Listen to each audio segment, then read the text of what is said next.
I'm Dottie Beebe, and I'll be your service leader for today. And we have a few announcements. The first one, Bernie Greenberg has to share with us. Good morning, everyone.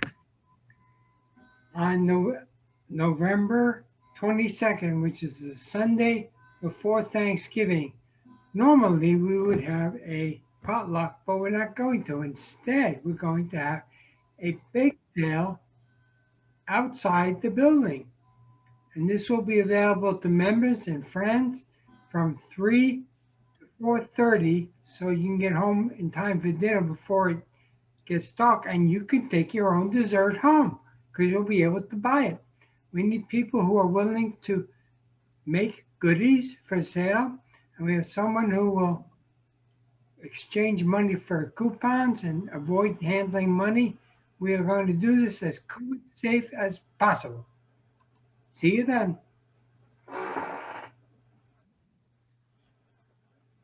Thank you, Bernie. I have some opening words.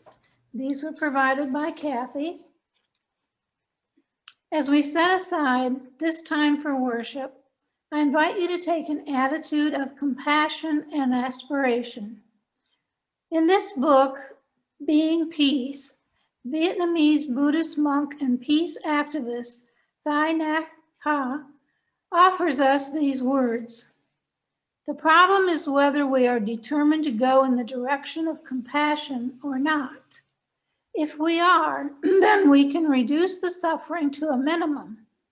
If I lose my direction, I have to look for the North Star, and I go north. That does not mean I expect to arrive at the North Star. I just want to go in that direction. Come, let us journey together.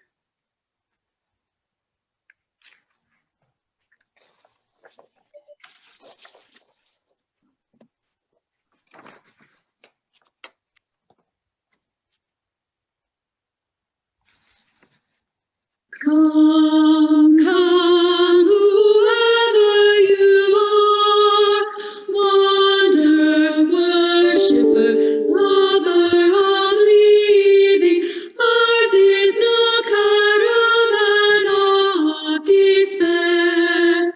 Come yet again, come. Come, come, whoever you are, condemn, worshipper, whoever you need, condemn, worshipper, whoever is living, ours is no caravan of despair. Come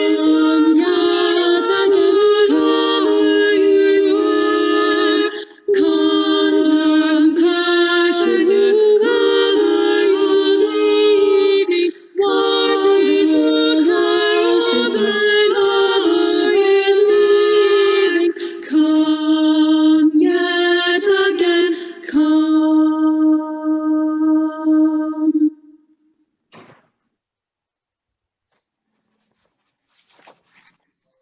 Welcome to this Unitarian Universalist congregation of Lake County, which is a time of worship, joy, comfort, and sometimes challenges.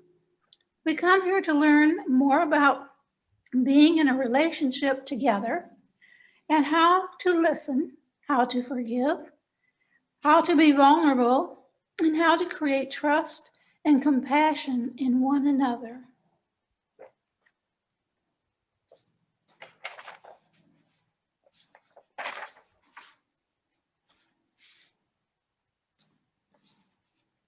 We will now do the chalice lighting.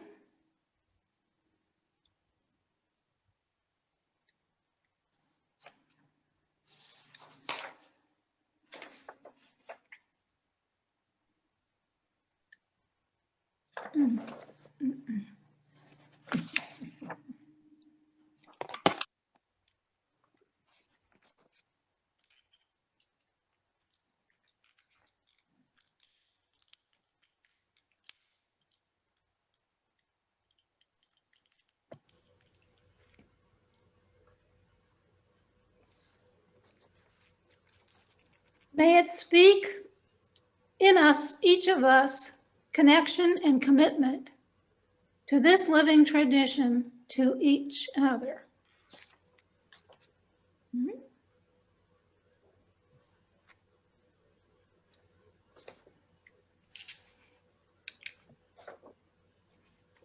We now make time for those who wish to offer a joy, concern, or sorrow, or to make an intention for the coming days. You may now speak out loud you may now offer any joy, concern, or sorrow. You screwed up.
Before we travel to the Congregational Covenant, I just have a few words to introduce you to Kathy Schmitz, our minister for today. She's an ordained Unitarian Universalist minister, ordained in 1999. She served congregations in Massachusetts, Texas, Miami, Orlando, and as a settled and an interim parish minister. Most recently, she served as the senior minister for First United Christian Church of Orlando for over 8 years. Reverend Kathy still lives in Orlando with her husband, Charlie Brantz. They have 2 adult daughters and 4 fabulous grandsons. Originally from New England, Reverend Kathy was a software engineer before entering seminary. She has a master's degree of divinity from Andover Newton Theological School and a BS in computer science from Cornell University's College of Engineering. She is the board chairman of the Interfaith Council of Central Florida. Reverend Kathy believes that our faith can and must inform us as we work for true equality, especially in the areas of race, economic justice, LGBT issues, and women's and productive justice. She is committed environmentalist. Reverend Kathy describes herself as an eco-humanist, strongly influenced by Buddhist practice and by teaching. Her ministry is one of empowering individuals and communities to expand and fulfill their potential, particularly with regard to creating a more peaceful, just, and sustainable world for all Earth's inhabitants. Now we will do the congregational covenant. Spirit is the love is the spirit of this church, and service is its law. It is our great covenant to dwell together in peace, to seek the truth in love, and to help one another.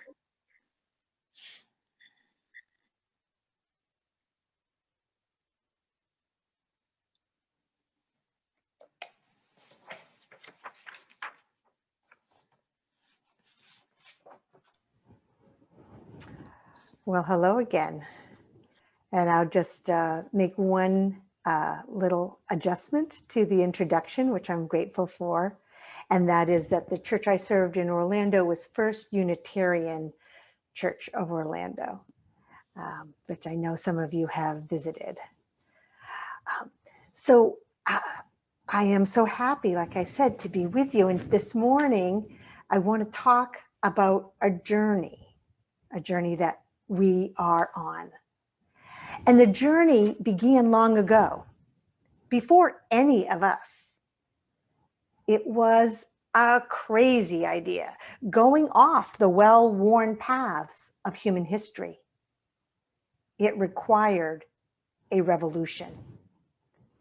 And when those adventurers who drew up the document that would guide their journey, they prefaced it with words of inspiration so that they and those who would follow would remember why they were taking this journey, embarking on this grand experiment in democracy, this bold, audacious experiment, which was at the same time soaringly idealistic and deeply flawed. Why indeed? They wrote, "We, the people of the United States, in order to form a more perfect union, establish justice, ensure domestic tranquility, provide for the common defense, promote the general welfare, and secure the blessings of liberty for ourselves and our posterity, do establish and ordain this Constitution for the United States of America." Generations of school children have memorized these words, the preamble to the United States Constitution, one of the sacred texts of American civil religion. The US Constitution was signed in convention on September 17th, 1787, and ratified nearly a year later on June 21st, 1788. It created our government and continues to define powers and protect rights. The main document is the stuff of constitutional scholars, and I apologize to anyone in this room who is such a scholar. Because while the preamble does not have technical legal standing, I would claim it is our North Star. It is our why. And we need that guiding star, that why, now more than ever. It is what can guide us as we continue on our ever unfolding adventure. It can keep us from wandering off onto ill-advised paths that may tempt us along the way.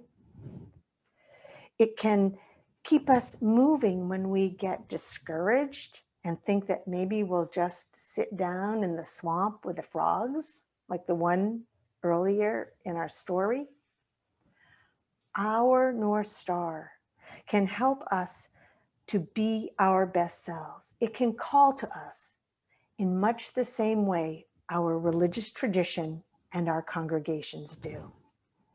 Not surprisingly, Unitarian Universalists and other religious liberals often understand the aspirations of America as having a religious-like quality. If you think about it, both sides of our tradition, in the form we know them today, significantly evolved around the time of the American Revolution. Both Unitarianism and Universalism grew up alongside America, and they were influenced by many of the same thought trends. All were birthed in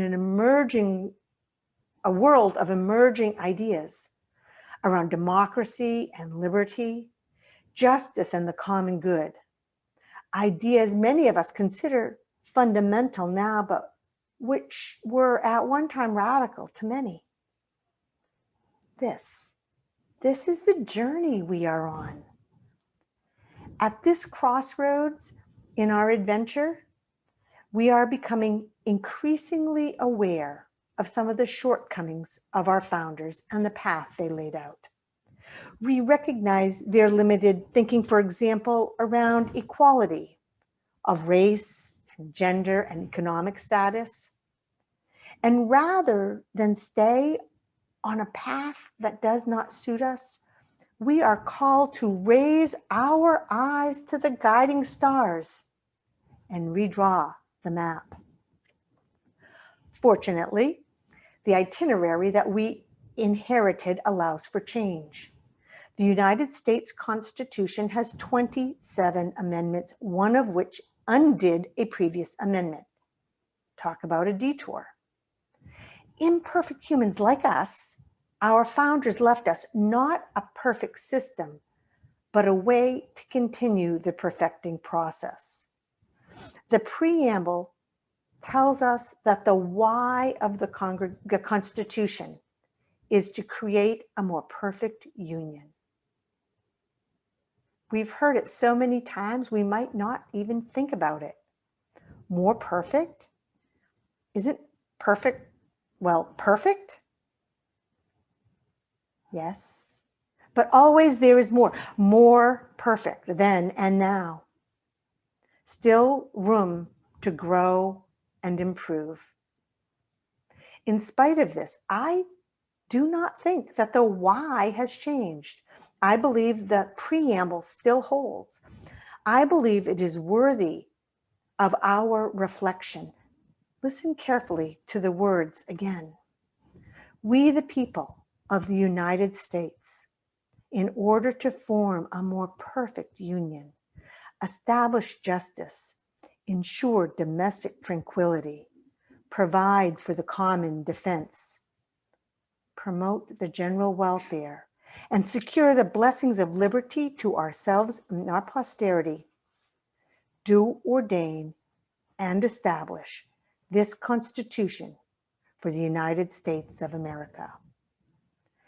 I'd like to take a moment of meditation on each of these aspirations called out in this vision of a more perfect union.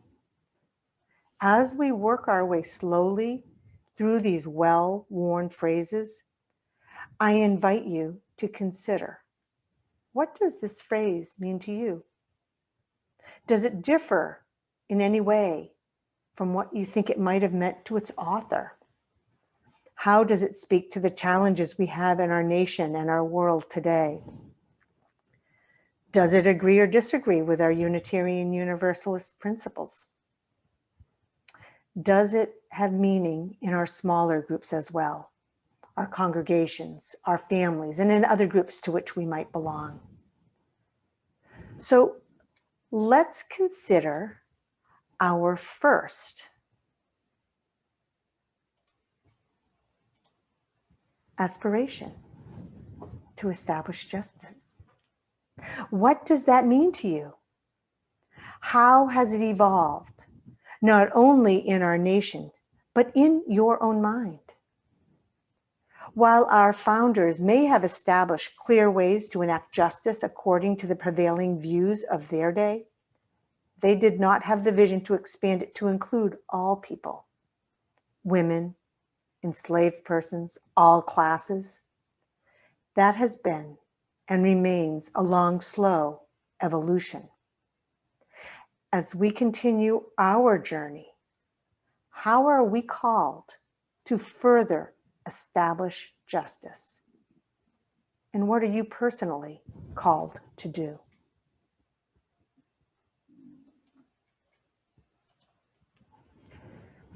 And how does this interact with our second aspiration? To ensure domestic tranquility.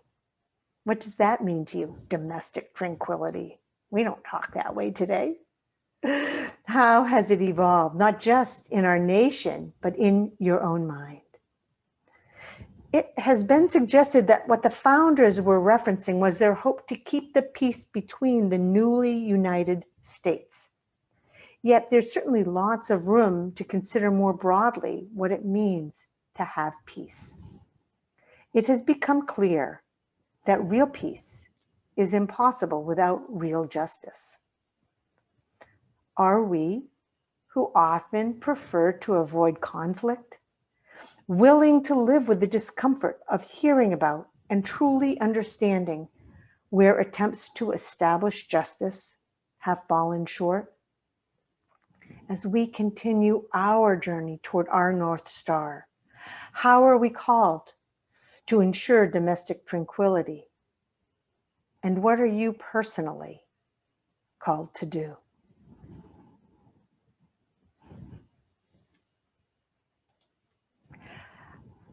Our next aspiration is to provide for the common defense. So what does that mean to you? And how has it evolved in our nation and in your mind?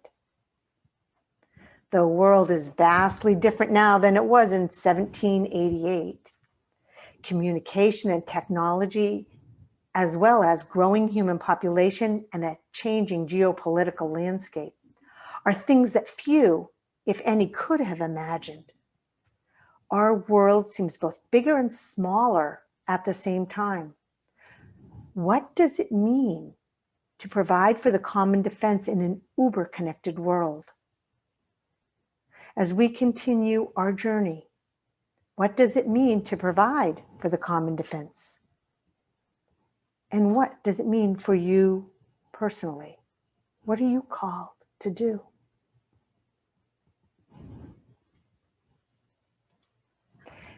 And how does this interact with our next aspiration, to promote the general welfare? What do those words, general welfare, mean to you? And how has our thinking about that evolved in our nation and in our own minds?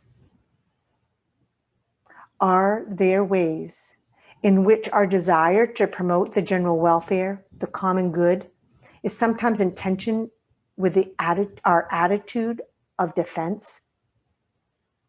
Is this in part the tension in today's questions about policing and budget priorities?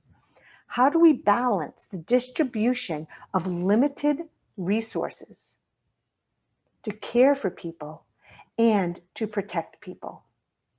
As we continue on our journey, how are we called to promote the general welfare? And what are you personally called to do? As we continue our journey, what are you called to do?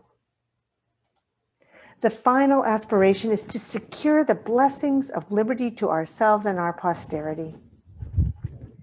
What does this mean to you? And how has it evolved in our nation and in your mind? Like justice, our founders' views on liberty were myopic, and they have expanded. History has rarely looked kindly on our attempts to shrink the circles of liberty. Instead, we celebrate the anniversaries of times when freedoms are expanded. Over 2 centuries, more people can vote, can marry, can make their own choices about their own lives. And yet it seems we have more perfecting to do. As we continue our journey, how are we called to secure the blessings of liberty to ourselves and our posterity? And what are you personally called to do? We, the people of the United States, in order to form a more perfect union, establish justice, ensure domestic tranquility, provide for the common defense, promote the general welfare, and secure the blessings of liberty to ourselves and our posterity, do ordain and establish this Constitution for the United States of America.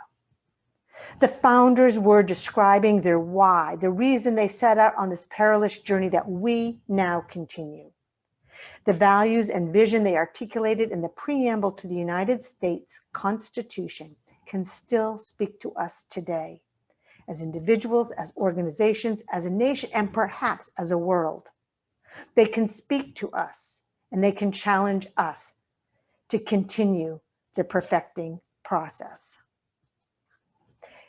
If you were to chat amongst yourselves, you would probably find that your interpretations of these aspirations vary, that you put more emphasis on one and your friend more on another. Our different views are a blessing. Our conversations are crucial as we strive to find a better balance. Sometimes, when something particularly egregious happens, we hear people say, "We're better than this." And sometimes there comes a response, "Are we?" Clearly, as a nation, we are capable of some choices that are not in keeping with our highest values. It may not be accurate to say we are better than this, but I do so believe that we must make the choice to say we can become better than this, and then commit to do the work to make it so. Our aspirations are beautiful. They can guide us as a North Star, even if we never reach the perfect. Our journey is not finished, and there is no shame in admitting that we are not done yet. The question given to us is, how will we be better? How can we continue the perfecting process, that audacious journey begun so many years ago, still and always in process, still and always counting on us? And now let voices be raised in song. Our hymn is number 121, "We'll Build a Land."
is now time for our offering. Here at UUCLC, we are thankful for the time and talent our members and friends provide to make our congregation what it is. Every gift, no matter the size, helps combine together to further the ministry of this congregation.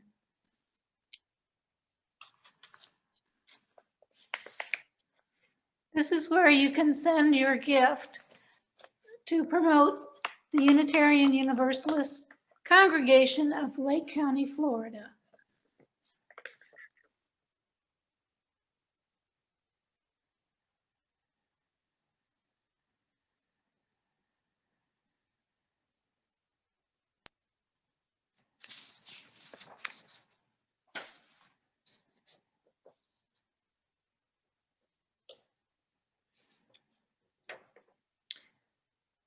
As we leave this time of reflection and go out into the world in need to our care, I offer you these words from American writer and theologian Frederick Beecher. The place God calls you to is the place where your deep gladness and the world's deep hunger meet. Go in peace, carrying compassion and justice in your heart now and always. And now we will extinguish our chalice. The flame is extinguished, but our hope for the future, our courage in the face of crisis, or the love we share in all the world.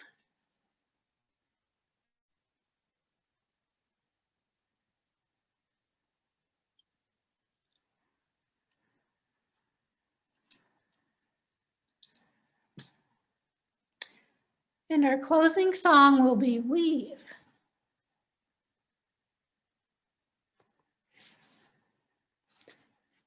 And a big thank you to Reverend Kathy.